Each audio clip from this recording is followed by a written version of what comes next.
Hello everyone, my name is Chu Yin and I'm one of the 9 editorial board members of Datuk Professor Sundra Raju's latest book, Standard Form of Building Contracts Compared. And I would like to talk a bit more about standard form of building contracts. A good contract plays a very important role in a successful construction contract.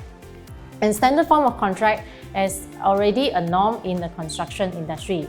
There are various advantages in using standard form of contract as well, and that include saving in time, and it's relatively cheaper, and most importantly, there are already case laws on how certain provisions have been interpreted.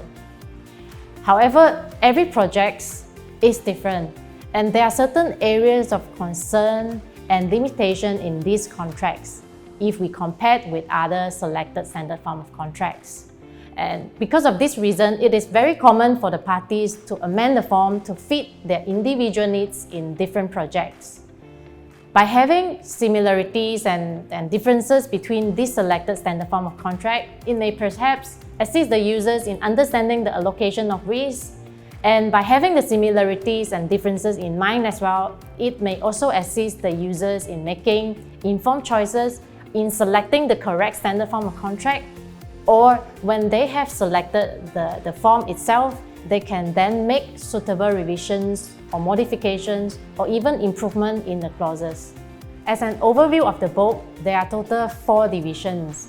And Division 1 sets out the development, the overview, and comments on its practicality and popularity of the selected standard form of building contracts.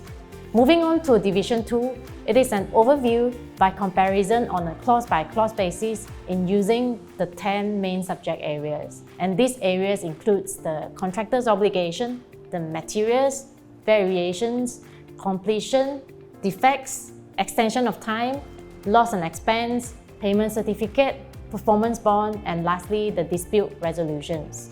In Division 3, it contains a detailed commentary, observations, and applicable legal authorities of the 40 clauses in PAM Form 2018. And this is in comparison with the 6 selected standard form of building contracts as well.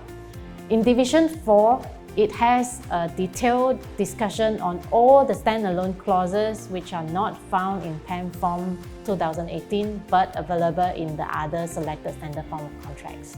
As the editorial board members, I would like to share some of my experience and the processes in completing the book. Each of us was tasked with updating, defining the analysis and comments and observations of various chapters and clauses, and we did very extensive research on the assigned topics.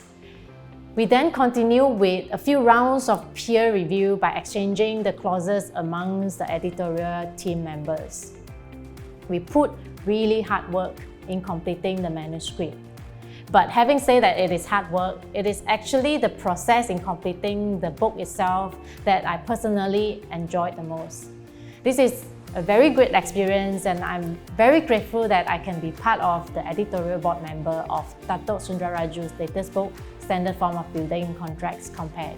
If you have been using standard form of contracts or are interested to know more about standard form of contract, L2 Icon, Legal Plus, and LexisNexis is organizing a book launch and a standard form of contract forum on the 14th of January 2022.